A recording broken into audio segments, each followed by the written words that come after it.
সূরা নিসার 34 নং আয়াতের মধ্যে আলোচনা করা হয়েছিল পারিবারিক বিষয়ে। পারিবারিক বিষয়ের মধ্যেও একান্ত স্বামী স্ত্রীর মধ্যে ঝগড়া হলে, স্বামী স্ত্রীর মধ্যে যদি মারামারি হয়, যে কোনো মনোমালিন্যতা হয়, যে কোনো ফিতনা হয়, কিভাবে দূর করতে হবে তার একটা ফয়সালা সূরা নিসার 34 নং আয়াতের মধ্যে দেওয়া হয়েছে। তো ওই 34 নং আয়াতের মধ্যে বলা হয়েছে, এক নম্বর হলো তোমরা নসিহত করো, স্ত্রীদের নসিহত করো। এরপরও যদি না হয় বিছানা আলাদা করে দাও। এরপরও যদি না হয় তাহলে হালকা মাইডুর করো। এরপরও যদি না হয় কি করতে হবে এই আয়াতের মধ্যে আলোচনা রয়েছে। আল্লাহ রাব্বুল আলামিন বলেন, وَإِنْ خِفْتُمْ شِقَاقَ بَيْنِهِمَا فَابْعَثُوا حَكَمًا مِّنْ أَهْلِهِ وَحَكَمًا مِّنْ أَهْلِهَا। আল্লাহ পাক বলেন, এরপরেও যদি দুইজনের মধ্যে বনিমরা না হয়, স্বামী স্ত্রীর মধ্যে এই কাজগুলি করার পরেও মীমাংসা হলো না, আল্লাহ পাক বলেন তখন কি করতে হবে? চতুর্থ নাম্বার, ফাবআসু হাকামান মিন আহলিহি ওয়া হাকামান মিন আহলিহা। স্বামীর পক্ষ থেকে একজন বিচারক, স্ত্রীর পক্ষ থেকে একজন বিচারক। মোট কয়জন বিচারক হলো? দুইজন বিচারক একসাথে বসবে, তারা পরামর্শ করবে এবং তারা ফাইনাল একটা ডিসিশন নেবে কি করা যায়। আমাদের দেশের মধ্যে তো মনে চাইলেই তালাক কয়েক ডজন একসাথে দিয়া দেয়। শুধু বউয়ের দেয় না, বউয়ের মা, দাদা, দাদি সহ 14 গোষ্ঠী সবাই দেয়। অথচ এই তালাকের বিষয়টা কত কঠিন। এত কিছু করার পরেও তালাক দেওয়া যাবে না, বরং স্বামীর পক্ষ থেকে একজন বিচারক, স্ত্রীর পরিবার থেকে একজন বিচারক। এখানে মনে রাখতে হবে, স্বামীর পক্ষ থেকে একজন বিচারক শুধু বলা হয় নাই, কি বলা হয়েছে? ফাবআসু হাকামান মিন আহলিহি, স্বামীর পরিবার থেকে, স্বামীর পক্ষ থেকে একজন বিচারক। ওয়া হাকামান মিন আহলিহা, স্ত্রীর পরিবার থেকে, স্ত্রীর পক্ষ থেকে একজন বিচারক। কারণ স্বামীর পক্ষ থেকে যদি একজন হয় তাইলে চিন্তা করবে, স্বামী চিন্তা করবে আমি মেয়র সাহেবরে, কমিশনার সাহেবরে নিয়ে আসি, ক্ষমতা টমতা ভালো আছে, ধমক টমক দিয়ে আমার উপরে আর সমস্যা হবে না। আবার স্ত্রী মনে করবে আমি যে এমপি সাহেবরে লই আই বিচারক হিসাবে। তাইলে দুইজনে একসাথে বসলে, কমিশনার আর এমপি বসলে কার পাওয়ার বেশি? এমপির পাওয়ার বেশি। এখন হবে পাওয়ারের খেলা। এই জন্যে আল্লাহ পাক এই আয়াতের মধ্যে স্পষ্ট বুঝাইয়া দিয়েছেন, বিচারটা যে হবে এটা পাওয়ারের বিচার নয়, শক্তির বিচার নয়। বিচারটা হবে পরিবারের পক্ষ থেকে বিচারক থাকবে। আর পরিবারের পক্ষ থেকে যখন বিচারক থাকে তখন পরিবারের লোকেরা সহজে তালাক চায় না, বিচ্ছিন্নতা চায় না। পরিবারের লোকেরা বুঝে এটাকে যদি আমি বিচ্ছেদ ঘটায় দিই ক্ষতিটা আমাদেরই হবে, আমাদের ফ্যামিলির হবে। অতএব বিচার পরিবারের পক্ষ থেকে দুইজন, স্বামীর পক্ষ থেকে একজন, স্ত্রীর পক্ষ থেকে একজন, এইভাবে বিচারক আনবে। বিচারক আনার পরে সেই বিচারকরা বিচার করবে। এই বিচারকদের সম্পর্কে, বিচারকদের দায়িত্ব কি হবে সে সম্পর্কেও রাসূল আকরাম সাল্লাল্লাহু আলাইহি ওয়াসাল্লাম নির্দেশ দিয়েছেন। আল্লামা বগবী রহমাতুল্লাহি আলাইহি লিখেছেন যে একবার হযরতে আলী রাদিয়াল্লাহু তাআলা আনহুর খেদমতে একজন স্বামী এবং একজন স্ত্রী, তারা তাদের মুরব্বিগণ সহ উপস্থিত হলো। অর্থাৎ কোরআন যেভাবে বলেছে বিচার করার জন্য, স্বামীর পক্ষ থেকে, স্বামীর পরিবার থেকে একজন, স্ত্রীর পরিবার থেকে, স্ত্রীর পক্ষ থেকে একজন,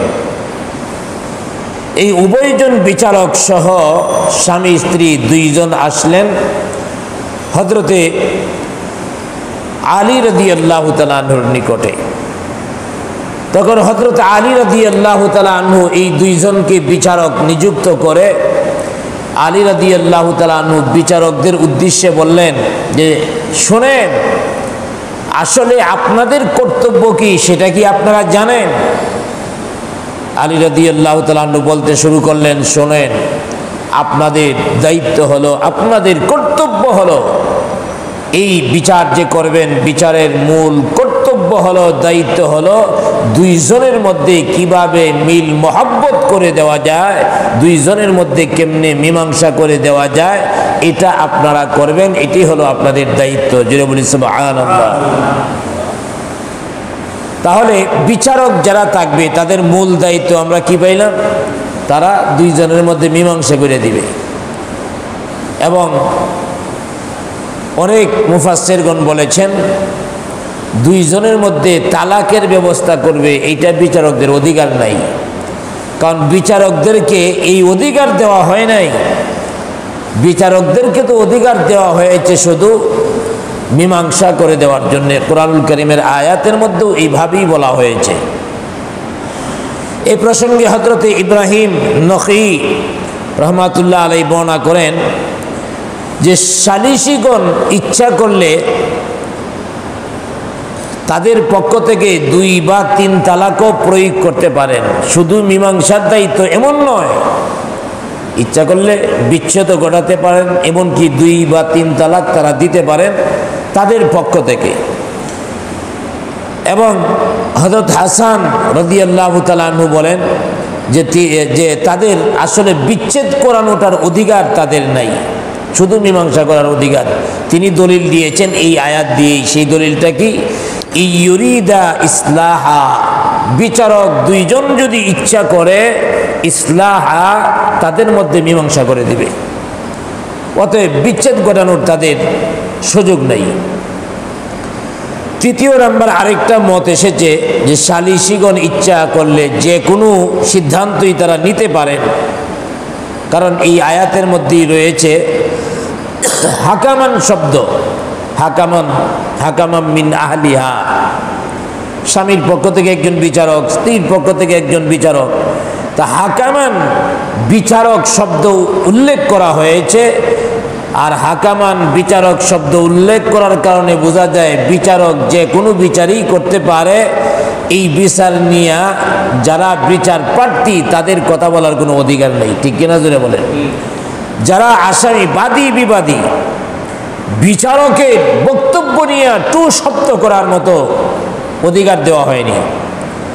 আজকে তো এই আইনটা না থাকার কারণে ফিতনা বেশি হচ্ছে। নিম্ন আদালতে বিচার করা হয়েছে, এই বিচার মানে নাই একদলে, আপিল করছে, উচ্চ আদালতে আপিল করছে। এইভাবে যাইতে যাইতে অনেক উপরের আদালত, সর্বশেষ আদালত পর্যন্ত যায়। তাইলে নিম্ন আদালত থেকে বিচারটা উচ্চ আদালতে নেওয়া হলো কেন? যে স্যার, নিম্ন আদালতে বিচারটা দিছিলাম কিন্তু বিচারকে ঠিকমতো আমার বিচারটা করে নাই, 2 নম্বরই করছে। অত তো এইটাই, আমার বিচার যদি ঠিকমতো করে থাকে তাহলে তো আমি আরেক আদালতে নেওয়ার প্রয়োজন নাই। আর ইসলামী আদালত হলো যিনি বিচার করবেন কারো পক্ষ নেওয়ার কোনো অধিকার নাই, ইনসাফপূর্ণ বিচার করতে হবে। আর বিচার করার পরে এই বিচার মানি না বা আরেক উচ্চ আদালতে নিব, এটারও কোনো সুযোগ নেই। বাংলাদেশে বিচারও ঠিকমতো হয় না, আর উচ্চ আদালতে তো নেওয়া লাগেই, যেহেতু বিচারই ঠিকমতো হচ্ছে না। অতএব মনে রাখতে হবে হাকামান শব্দ উল্লেখের কারণে বিচারকরা যে কোনো বিচার করতে পারবেন, এটা প্রমাণিত হয়ে গিয়েছে। এখন বিচারক বিচার করলো, তারপরেও তারা মানল না, বাদী বিবাদী কেউই মানল না, স্বামী স্ত্রী দুইজন কেউই মানল না। তখন তাদেরকে শাসনকর্তার কাছে অর্পিত করতে হবে এবং বলতে হবে তারা এই উভয়জনে বিচার মানতেছে না, অতএব শাসনকর্তা তার ব্যাপারে শাসনের ব্যবস্থা নেবেন। এরপরে নতুন করে আর কোনো বিচারের ফয়সালা হবে না। অতএব মনে রাখতে হবে যে স্বামী স্ত্রী উভয়ের মধ্যে কিভাবে সর্বশেষ ফয়সালা, এটাও সুন্দর ফয়সালা, মারামারি, বিশৃঙ্খলা, ফিতনার কোনো ফায়সালা কোরআনে নাই।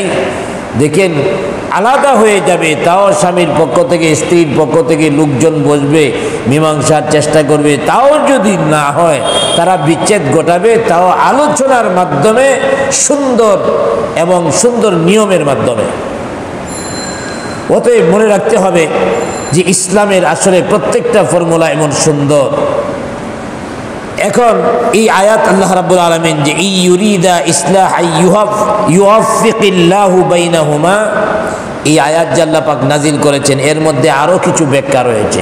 এর মধ্যে একটা ব্যাখ্যা হলো যে আসলে এখানে এই ইউরিদা উভয়জনে ইচ্ছা যদি করে, উভয়জন কারা? কোনো কোনো মুফাসসিরগণ বলেছেন উভয়জন হলো যারা মীমাংসা করবেন, স্বামীর পক্ষ থেকে স্ত্রীর পক্ষ থেকে উভয়ের পক্ষ থেকে মীমাংসাকারী যারা, তারা যদি এই প্রচেষ্টা করেন দুইজনকে মিলিয়ে দেওয়ার জন্যে, তাহলে আল্লাহ রাব্বুল আলামিন স্বামী স্ত্রী দুইজনের মধ্যে মহব্বত তৈরি করে দিবেন। সুবহানাল্লাহ জোরে বলি। বিচারক দুইজনে যদি চেষ্টা করে, আল্লাহ পাক মহব্বত তৈরি করে দিবেন। দ্বিতীয় নম্বর আরেকটা রিওয়ায়াত আসছে যে এর অর্থ হলো যে সালিসিগণ যদি মাজলুমের পক্ষ নেয়, যার উপরে নির্যাতন করা হইতেছে তার পক্ষ নিছে, সেটা স্ত্রীও হইতে পারে। স্ত্রীর উপরে যদি স্বামী জুলুম করে তাহলে স্ত্রীর পক্ষ নিবে, স্ত্রী যদি স্বামীর উপরে জুলুম করে তাহলে স্বামীর পক্ষ নিবে। এক কথায় মাজলুমের পক্ষ নিতে হবে। অতএব বিচারক উভয়জন যদি মাজলুমের পক্ষ নেয়, মাজলুমের পক্ষ নিয়ে যদি বিচার করে এবং উভয়জনকে ঐক্যমত্যের চেষ্টা করে, তাহলে আল্লাহ রাব্বুল আলামিন এই বিচারের মধ্যে একটা সন্তোষজনক ফয়সালার ব্যবস্থা করে দিবেন। আলহামদুলিল্লাহ বলি। তৃতীয় নম্বর এই আয়াতের আরেকটা অর্থ হতে পারে, সেটা হলো এখানে তো বিচারকদের কথা বলা হয়েছে, এই ইউরিদা উভয় বিচারক। কেউ কেউ বলেছেন এই ইউরিদা দ্বারা উভয় বিচারক বলা হয় নাই, বরং স্বামী স্ত্রী উভয়ের কথা বলা হয়েছে। স্বামী স্ত্রী উভয়ই যদি মনে থেকে একেবারে অন্তর থেকে মীমাংসা চায়, সলিউশন চায়, যে আমরা উভয়ই মীমাংসা চাই, তাহলে আল্লাহ রাব্বুল আলামিন এই দুইজনের মধ্যে বিচারকরা এমন বিচার করবেন, এই দুইজনের মধ্যে আল্লাহ পাক মহব্বত তৈরি করে দিবেন। জুড়ে বলি আলহামদুলিল্লাহ। এর অর্থ আরেকটা হতে পারে যে স্বামী স্ত্রী দুইজনের মীমাংসার ব্যাপারে যদি তাদের অন্তরে একান্ত ইচ্ছা থাকে, আন্তরিকতা থাকে, খালেস নিয়ত থাকে, তাহলে আল্লাহ পাক তাদের মধ্যে মীমাংসা করে দিবেন। তাহলে এই আয়াত দ্বারা বোঝা গেল কি? এই আয়াত দ্বারাও বোঝা গেল মানুষ যত কাজ করে প্রত্যেকটা কাজের মূল নির্ভর করে ইখলাসের উপরে। সে যদি ইখলাসের সাথে কাজটা করে, আন্তরিকতার সাথে কাজটা করে, তাহলে এই কাজটা আল্লাহ রাব্বুল আলামিনের দরবারে কবুল হয়ে যায়। অতএব সর্বক্ষেত্রে আল্লাহ রাব্বুল আলামিন ইসলামের বিধান দিয়ে দিয়েছেন। এরপরের আয়াতে আল্লাহ রাব্বুল আলামিন, এতক্ষণ আলোচনা ছিল সূরা নিসার 35 নং আয়াতে, এরপরে 36 নং আয়াতের মধ্যে আল্লাহ রাব্বুল আলামিন আবারও বলছেন, ওয়া'বুদুল্লাহা ওয়া লা তুশরিকু বিহি শাইআ। আল্লাহ পাক বলেন, হে বান্দারা আল্লাহর ইবাদত করো, ওয়া লা তুশরিকু বিহি শাইআ, আল্লাহর সাথে আর কাউকে শরীক করো না। ইবাদত করতে হবে একমাত্র আল্লাহ। ইবাদত করতে হবে কার? আল্লাহ ছাড়া ইবাদত করার মতো আর কেউ আছে? ইবাদত করতে হবে একমাত্র আল্লাহ। এই জন্যে আল্লাহর ইবাদত করব, আল্লাহর গোলামি করব, আল্লাহ ছাড়া আর কারো গোলামি করব না। একমাত্র আল্লাহ সুবহানাহু তাআলার ইবাদত করতে হবে। এখন আল্লাহ রাব্বুল আলামিনের ইবাদতটা এখানে এই আয়াতের দ্বারা কি বুঝাইছেন? এই আয়াতের দ্বারা বুঝাইছেন, এর আগের আয়াতের মধ্যে তো পারিবারিক মীমাংসা সম্পর্কে আলোচনা হয়েছে। এর মধ্যে স্বামীরও কিছু দায়িত্ব আছে, স্ত্রীরও কিছু দায়িত্ব আছে, বিচারকদেরও দায়িত্ব আছে। এখন আল্লাহ রাব্বুল আলামিন প্রত্যেকটা ব্যক্তিকে আলাদা আলাদা কিছু দায়িত্ব দিয়েছেন, প্রত্যেকটা মানুষকে আলাদা আলাদা কিছু দায়িত্ব দিয়েছেন। এই দায়িত্বগুলি মানুষ যতক্ষণ পর্যন্ত পালন করবে ততক্ষণ পর্যন্ত দুনিয়াতেও শান্তি, আখিরাতেও মুক্তি। যেমন উদাহরণসহ, একজন স্বামীর দায়িত্ব হলো স্ত্রীকে ভরণ পোষণ করা, খাওয়া দাওয়ার ব্যবস্থা করা, বাসস্থানের ব্যবস্থা করা। এখন স্বামী এই স্ত্রীকে ভরণ পোষণ করে না, খাবার দাবার দেয় না, বাসস্থান দেয় না, কয়দিন পরে পরে আরেকটা বিয়া করে, তাহলে ঝামেলা হওয়ার সম্ভাবনা আছে না নাই? জুড়ে বলেন, আছে না নাই? ঝামেলা হতে থাকবে। এই জন্য স্ত্রীর অধিকার যদি দেওয়া হয়, অর্থাৎ স্বামীর যে দায়িত্বটা যদি আদায় করে, তাইলে আর ঝগড়া ফাসাদ হবে না। মা বাবার উপরে, মা বাবার প্রতি আমার যে দায়িত্বটা যদি পালন করি, তাইলে গন্ডগোল হবে না। সমাজের প্রতি আমার যে দায়িত্ব যদি পালন করি, তাইলে সমাজের মধ্যে বিশৃঙ্খলা হবে না। এখন সমাজের নেতা, মেম্বার বা কমিশনার বা এমপি বা মন্ত্রী যাই হোক না কেন, মনে করেন বড় নেতা, এই লোকগুলির সে দিকে রাখবে। সরকার থেকে চাইল আসছে 500 টন, এখন 50 টন রাইকা বাকি সব বিক্রি করিয়া খাইয়া বলাইছে। 50 টন মানুষরে দিছে, দেখা গেছে একজনের দিছে, 10 জনে পায় নাই। বিশৃঙ্খলা হওয়ার সম্ভাবনা আছে না নাই? প্রণোদনা নামে যে বাজেট আমাদের দেশের মধ্যে দিয়েছেন সরকার, গরিব ধনী বাদ দিলাম, সব গরিব ধনীর ব্যবধান যদি বাদও দিই, মাথা পিছু যদি দেওয়া হয় সবাইকে, ধনী মানুষরাও গরিব মানুষরাও, এরপরেও 4000-এর উপরে এক একজনে পায়। আপনারা কে কয় হাজার করে পাইছেন? এনে পাইছেননি? কেউ গেল কই টাকা? হাজার হাজার কোটি টাকা বাজেট হবে, কিন্তু সব খায়া পালায়। জনগণ নামাজ পড়িয়া নামাজের জায়নামাজের মধ্যে বইসা নেতাদের জন্য দোয়া করবে, আল্লাহ আমাদের টাকাগুলি খাইছে, এদের তুমি জান্নাতুল ফেরদাউস দিয়া দিও। এই দোয়া করবে নাকি? জায়নামাজের মধ্যে বইসা দোয়া করবে, আল্লাহ চাকরি নাই, ব্যবসা নাই, সব বন্ধ, খাইতে পারতেছি না, যেগুলি আমাদের অর্থগুলি খাইছে এইগুলিরে তুমি করুণা দাও। এই দোয়া করবে। এইগুলিরে করুণা দিয়া তুমি সাইজ করো, শান্তি আসবে না, অশান্তি। এই জন্য শান্তি আল্লাহ পাক যে দায়িত্বগুলি দিয়েছেন, সেই দায়িত্বগুলি পালনের মাধ্যমে। আল্লাহ রাব্বুল আলামিন প্রত্যেকটা মানুষদেরকে দায়িত্ব দিয়েছেন। এই দায়িত্বটা হলো 2 ধরনের। আল্লাহ পাক 2 ধরনের দায়িত্ব প্রত্যেকটা মানুষকে দিয়েছেন। একটা দায়িত্বের নাম হলো হকুল্লাহ, আর একটা দায়িত্বের নাম হলো হকুল ইবাদ। হকুল্লাহ বলা হয় আল্লাহর হক।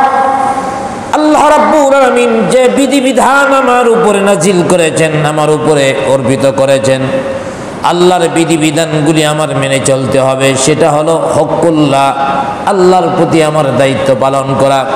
আর কিছু দায়িত্ব হলো হকুল ইবাদ, বান্দার দায়িত্ব, অর্থাৎ বান্দার প্রতিও আমার কিছু দায়িত্ব দিয়েছেন, সেই দায়িত্ব পালন করতে হবে। আমি যদি পরিবারের প্রধান হই, পরিবারের প্রধানকে সুন্দরভাবে পরিচালনার জন্যে আমার চেষ্টা করতে হবে, আমার দায়িত্ব পালন করতে হবে। আমি সমাজের নেতা হলে সমাজকে পরিচালনা করার দায়িত্ব আমার পালন করতে হবে। আমি যদি ওয়ার্ডের নেতা হই, ওয়ার্ডকে পরিচালনা করার দায়িত্ব আমার পালন করতে হবে। আমি যদি এমপি হই, আমার সংসদীয় আসনকে পরিচালনা করার দায়িত্ব আমার। এবং আমি যদি মন্ত্রী হই, আমার মন্ত্রণালয়ের সাথে সংশ্লিষ্ট সবাইকে পরিচালনা করার দায়িত্ব আমার। এইভাবে ক্রমান্বয়ে যে যত বড় দায়িত্বশীল, যে যত বড় ক্ষমতাশীল, সে তত বড় দায়িত্বশীল। আল্লাহর দরবারে তার ক্ষমতার সেই দায়িত্বের জবাব আল্লাহ রাব্বুল আলামিনের কাছে দিতে হবে। এই জন্য আল্লাহ পাক প্রত্যেকটা মানুষকে 2 ধরনের দায়িত্ব দেয়া পাঠাইছেন। একটার নাম হলো হকুল্লাহ, আরেকটার নাম হলো হকুল ইবাদ। এই দায়িত্ব অল্প মানুষের বা কিছু মানুষের নয়, যে কিছু মানুষের এই দায়িত্ব আর কিছু মানুষের না, এমন না। পৃথিবীতে যত মানুষ আছে সব মানুষের জন্য এই 2টা দায়িত্ব আছে। 1 নম্বর দায়িত্ব হলো হকুল্লাহ, 2 নম্বর দায়িত্ব হলো হকুল ইবাদ। অতএব এই হককুল্লাহ মানে আল্লাহর হক, আল্লাহর ইবাদত করতে হবে, আল্লাহর সাথে আর কাউকে শরীক করা যাবে না, আল্লাহর সাথে একমাত্র আল্লাহর বন্দেগী করতে হবে, আল্লাহর সাথে শরীক করা যাবে না। আল্লাহ পাক আমাকে সৃষ্টি করেছেন, সব কিছু সৃষ্টি করেছেন, এই ইয়াকিন আমার ভিতরে থাকতে হবে।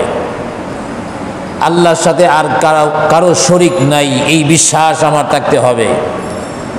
আমাদেরকে সৃষ্টির সেরা আশরাফুল মাখলুকাত মানব জাতি হিসাবে সৃষ্টি করেছেন আল্লাহ, এই বিশ্বাস আমার থাকতে হবে।